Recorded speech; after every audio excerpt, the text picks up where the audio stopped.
नमस्कार। कर्म का एक विधान है। कर्म मानव करे, दानव करे या देवता करे, संसार का कोई भी प्राणी मन, वचन या शरीर से जो भी करता है कर्म कहलाता है, और जो करता है उसके फल से बच नहीं सकता। अच्छा करता है तो अच्छे फल मिलते हैं, बुरा करता है तो बुरा फल मिलता है।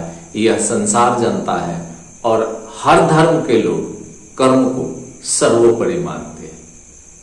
आज के इस वीडियो में एक ऐसे महान व्यक्ति के कर्म की बात करूंगा जिसे भगवान श्री कृष्ण ने स्वयं कहा है कि आप जिसे कर्म समझते हैं वही कुकर्म है। बात कर रहा हूं मैं द्वापर युग के पितामह भीष्म की।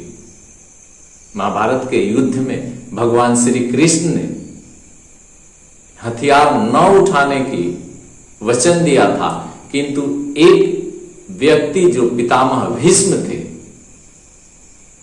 महाभारत के युद्ध में पितामह भीष्म के खिलाफ भगवान श्री कृष्ण ने रथ का पहिया उठा लिया था और बोला था, गंगा पुत्र भीष्म, अगर तुम इसी तरह से पांडवों की सेना का विनाश करते रहे तो मजबूरन मैं तुम्हारी वध कर दूंगा।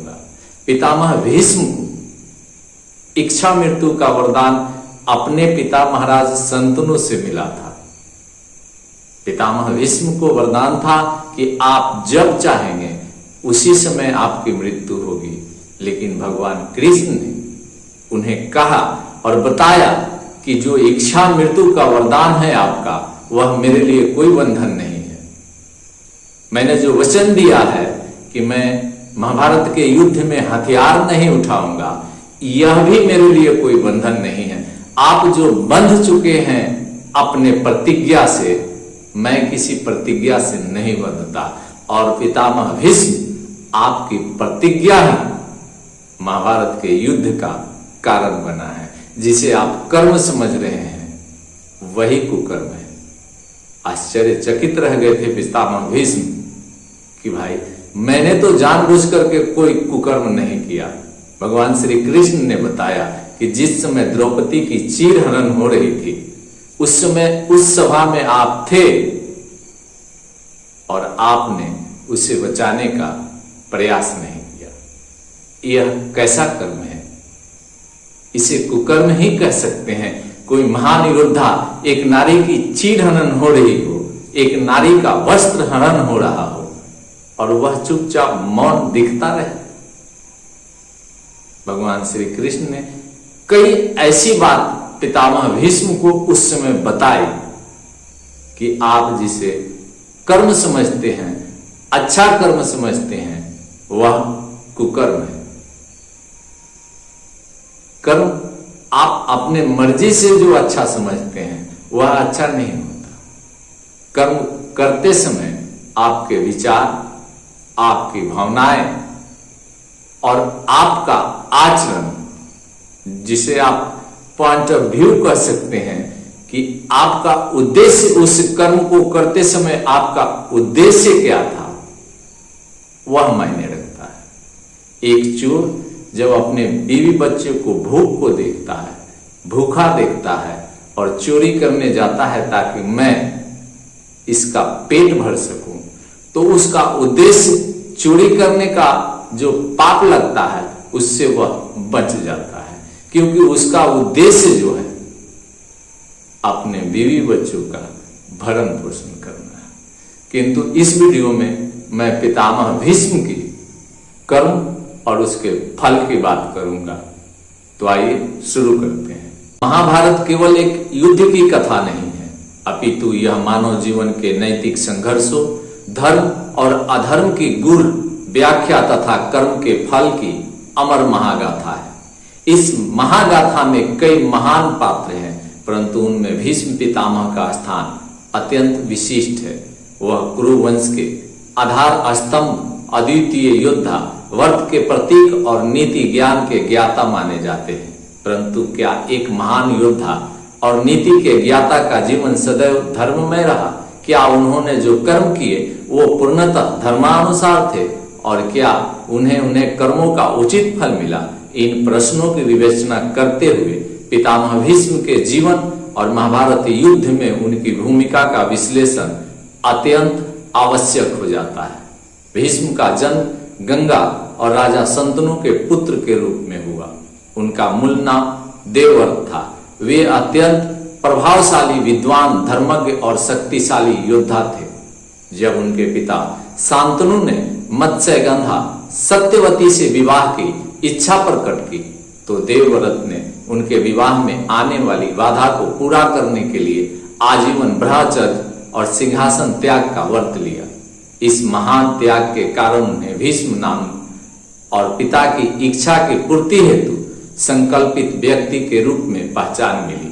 यह व्रत ही उनके जीवन का वह पहला निर्णय था जिसमें आगे चलकर उनके धर्म अधर्म के बीच के द्वंद्व को जन्म दिया। भीष्म व्रत जितना महान था उतना ही वह उन्हें भविष्य में न्याय की राह से दूर ले गया। उन्होंने व्यक्तिगत कर्तव्य और वंश के प्रति निष्ठा को जीवन भर प्राथमिकता दी, भले ही वह कभी कभी नैतिकता के विरुद्ध हो।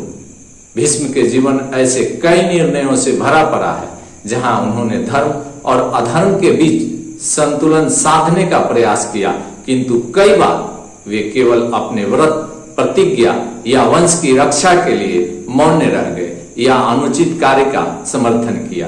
अंबा, अंबिका और अंबालिका को कौशल राज के राजसभा से बलपूर्वक उठा लाकर जबरन हस्तिनापुर लाना भीष्म के निर्णय में से एक था।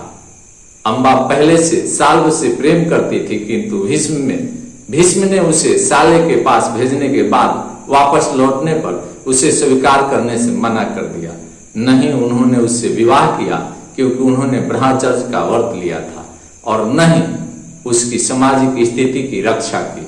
यहाँ एक गंभीर नैतिक प्रश्न उठता है, क्या धर्म के नाम पर नारी की इच्छा का हनन उचित था?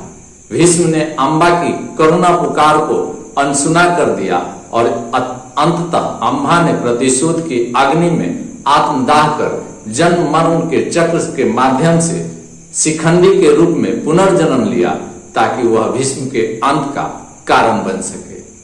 कौरवों और पांडवों के बीच बढ़ते वैमनस्य में भीष्म एक मध्यस्थ की भूमिका में रह सकते थे, किंतु उन्होंने कौरवों का विशेष कर दुर्योधन के कई बार अनुचित कार्यों पर मौन धारण किया, चाहे वह युधिष्ठिर को जुए में हराना हो या द्रौपदी का चीरहरण। इन अवसरों पर भीष्म की चुप्पी उन्हें एक दोषी सहभागी बनाती है। वह सत्ता और सिंहासन के प्रति इतने निष्ठावान थे कि धर्म की पुकार को अनसुना करते रहे। भीष्म ने स्वयं स्वीकार किया कि वे धर्म को जानते हुए भी बंधे हुए थे। उनका यह बंधन उनके व्रत, उनके द्वारा ली गई प्रतिज्ञाओं और कुरुवंश की सत्ता से जुड़ी हुआ था, किंतु वह बंधन उनके कर्तव्य से विमुख नहीं कर गया।